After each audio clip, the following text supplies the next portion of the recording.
Book of Genesis, chapter 1. In the beginning God created the heavens and the earth.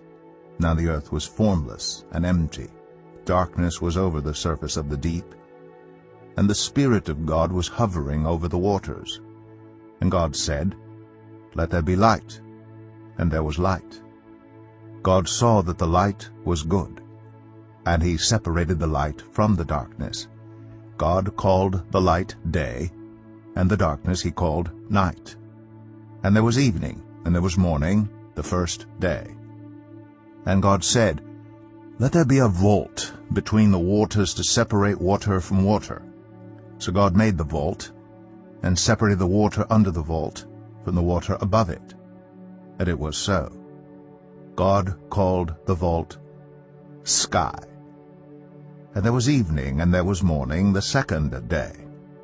And God said, "Let the water under the sky be gathered to one place, and let dry ground appear." And it was so.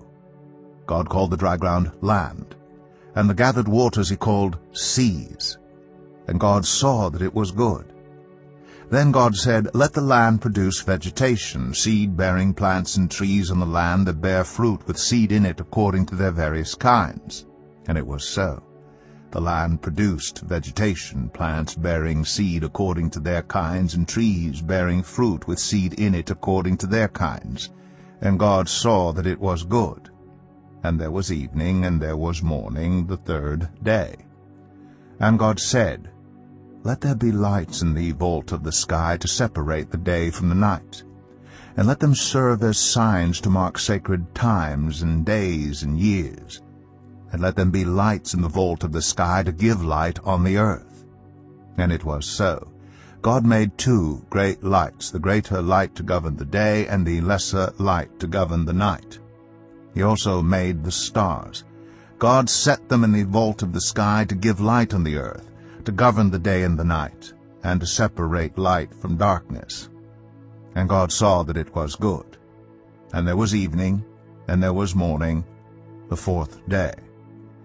And God said, "Let the water teem with living creatures, and let birds fly above the earth across the vault of the sky." So God created the great creatures of the sea, and every living thing with which the water teems and that moves about in it, according to their kinds, and every winged bird according to its kind. And God saw that it was good. God blessed them and said, "Be fruitful, and increase in number, and fill the water in the seas, and let the birds increase on the earth." And there was evening, and there was morning, the fifth day. And God said, "Let the land produce living creatures, according to their kinds, the livestock, the creatures that move along the ground, and the wild animals, each according to its kind." And it was so. God made the wild animals according to their kinds, the livestock according to their kinds, and all the creatures that move along the ground according to their kinds. And God saw that it was good. Then God said, "Let us make mankind in our image, in our likeness, so that they may rule over the fish in the sea and the birds in the sky, over the livestock and all the wild animals, and over all the creatures that move along the ground." So God created mankind in his own image. In the image of God he created them. Male and female he created them. God blessed them and said to them, "Be fruitful and increase in number, fill the earth and subdue it, rule over the fish in the sea and the birds in the sky, and over every living creature that moves on the ground." Then God said, "I give you every seed-bearing plant on the face of the whole earth, and every tree that has fruit with seed in it. They will be yours for food. And to all the beasts of the earth, and all the birds in the sky, and all the creatures that move along the ground, everything that has the breath of life in it, I give every green plant for food." And it was so. God saw all that he had made, and it was very good. Genesis 2. Thus the heavens and the earth were completed in all their vast array. By the seventh day God had finished the work he had been doing. So on the seventh day he rested from all his work. Then God blessed the seventh day and made it holy, because on it he rested from all the work of creating that he had done. This is the account of the heavens and the earth when they were created, when the Lord God made the earth and the heavens. Now no shrub had yet appeared on the earth, and no plant had yet sprung up, for the Lord God had not sent rain on the earth, and there was no one to work the ground. But streams came up from the earth and watered the whole surface of the ground. Then the Lord God formed a man from the dust of the ground, and breathed into his nostrils the breath of life, and the man became a living being. Now the Lord God had planted a garden in the east, in Eden, and there he put the man he had formed. The Lord God made all kinds of trees grow out of the ground, trees that were pleasing to the eye and good for food. In the middle of the garden were the tree of life, and the tree of the knowledge of good and evil. A river watering the garden flowed from Eden. From there it was separated into 4 headwaters. The name of the first is the Pishon. It winds through the entire land of Havilah, where there is gold. The gold of that land is good. Aromatic, resin, and onyx are also there. The name of the second river is the Gihon. It winds through the entire land of Cush. The name of the third river is the Tigris. It runs along the east side of Ashur. And the fourth river is the Euphrates. The Lord God took the man and put him in the Garden of Eden to work it and take care of it. And the Lord God commanded the man, "You are free to eat from any tree in the garden, but you must not eat from the tree of the knowledge of good and evil. For when you eat from it, you will certainly die." The Lord God said, "It is not good for the man to be alone. I will make a helper suitable for him." Now the Lord God had formed out of the ground all the wild animals and all the birds in the sky. He brought them to the man to see what he would name them. And whatever the man called each living creature, that was its name. So the man gave names to all the livestock, the birds in the sky, and all the wild animals. But for Adam no suitable helper was found. So the Lord God caused the man to fall into a deep sleep, and while he was sleeping he took one of the man's ribs and then closed up the place with flesh. Then the Lord God made a woman from the rib he had taken out of the man, and he brought her to the man. The man said, "This is now bone of my bones and flesh of my flesh. She shall be called woman, for she was taken out of man." That is why a man leaves his father and mother and is united to his wife, and they become one flesh. Adam and his wife were both naked, and they felt no shame. Genesis 3. Now the serpent was more crafty than any of the wild animals the Lord God had made.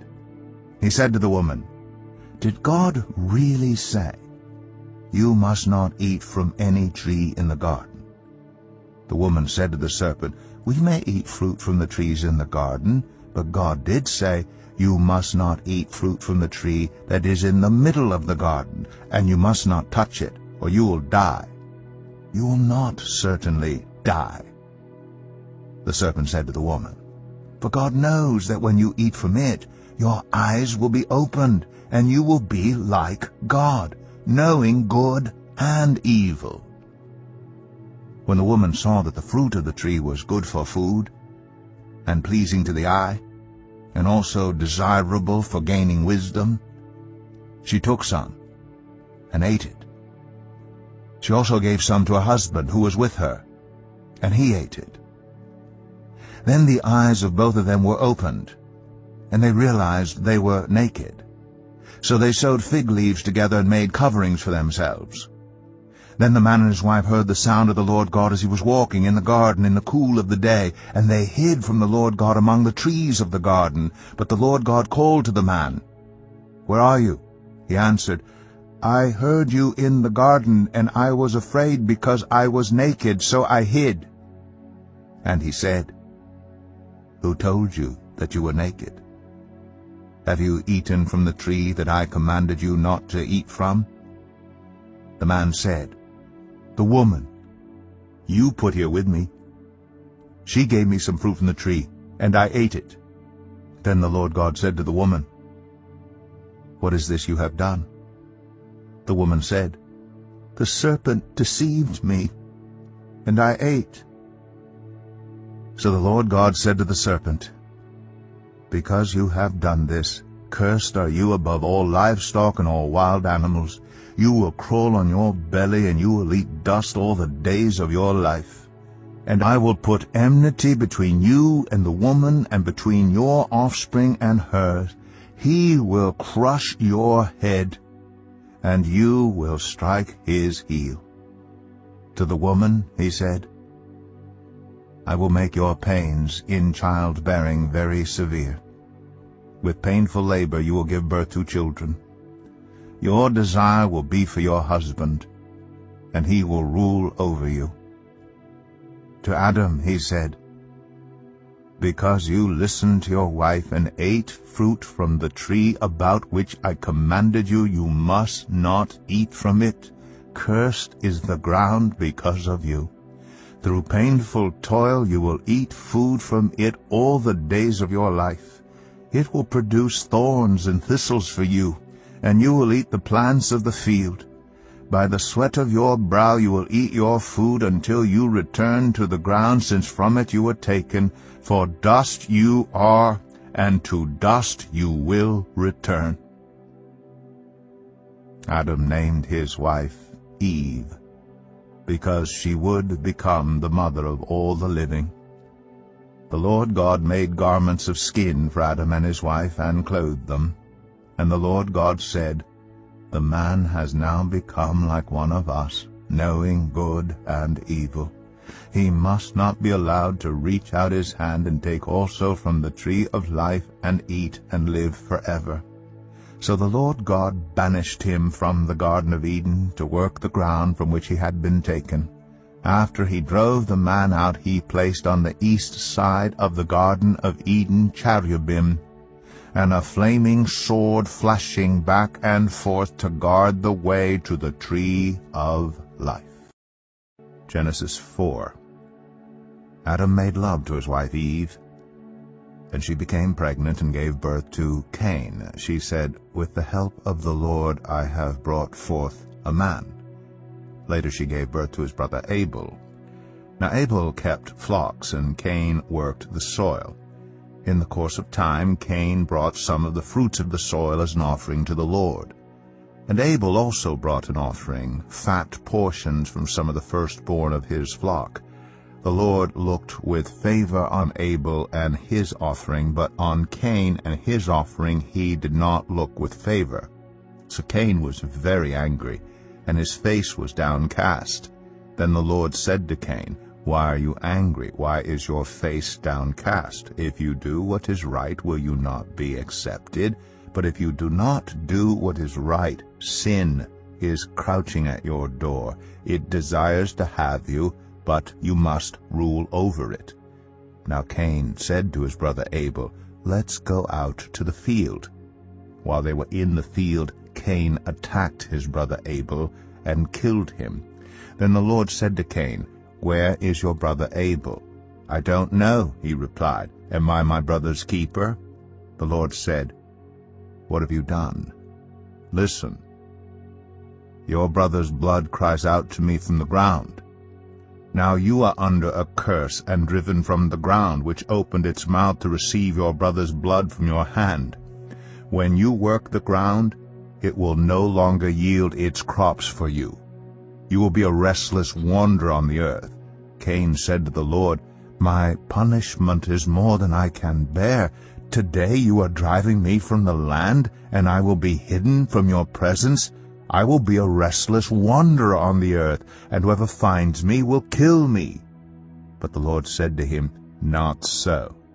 Anyone who kills Cain will suffer vengeance 7 times over." Then the Lord put a mark on Cain so that no one who found him would kill him. So Cain went out from the Lord's presence and lived in the land of Nod, east of Eden. Cain made love to his wife, and she became pregnant and gave birth to Enoch. Cain was then building a city, and he named it after his son Enoch. To Enoch was born Irad, and Irad was the father of Mehujael, and Mehujael was the father of Methushael, and Methushael was the father of Lamech. Lamech married 2 women, one named Adah and the other Zillah. Adah gave birth to Jabal. He was the father of those who live in tents and raise livestock. His brother's name was Jubal. He was the father of all who play stringed instruments and pipes. Zillah also had a son, Tubal-Cain, who forged all kinds of tools out of bronze and iron. Tubal-Cain's sister was Naamah. Lamech said to his wives, Adah and Zillah, listen to me. Wives of Lamech, hear my words. I have killed a man for wounding me, a young man for injuring me. If Cain is avenged 7 times, then Lamech 77 times. Adam made love to his wife again, and she gave birth to a son and named him Seth, saying, God has granted me another child in place of Abel, since Cain killed him. Seth also had a son, and he named him Enosh. At that time, people began to call on the name of the Lord. Genesis 5. This is the written account of Adam's family line. When God created mankind, he made them in the likeness of God. He created them male and female and blessed them, and he named them mankind when they were created. When Adam had lived 130 years, he had a son in his own likeness, in his own image, and he named him Seth. After Seth was born, Adam lived 800 years and had other sons and daughters. Altogether, Adam lived a total of 930 years, and then he died. When Seth had lived 105 years, he became the father of Enosh. After he became the father of Enosh, Seth lived 807 years and had other sons and daughters. Altogether, Seth lived a total of 912 years, and then he died. When Enosh had lived 90 years, he became the father of Kenan. After he became the father of Kenan, Enosh lived 815 years and had other sons and daughters. Altogether, Enosh lived a total of 905 years, and then he died. When Kenan had lived 70 years, he became the father of Mahalalel. After he became the father of Mahalalel, Kenan lived 840 years and had other sons and daughters. Altogether, Kenan lived a total of 910 years, and then he died. When Mahalalel had lived 65 years, he became the father of Jared. After he became the father of Jared, Mahalalel lived 830 years and had other sons and daughters. Altogether, Mahalalel lived a total of 895 years, and then he died. When Jared had lived 162 years, he became the father of Enoch. After he became the father of Enoch, Jared lived 800 years and had other sons and daughters. Altogether, Jared lived a total of 962 years, and then he died. When Enoch had lived 65 years, he became the father of Methuselah. After he became the father of Methuselah, Enoch walked faithfully with God 300 years and had other sons and daughters. Altogether, Enoch lived a total of 365 years. Enoch walked faithfully with God. Then he was no more, because God took him away.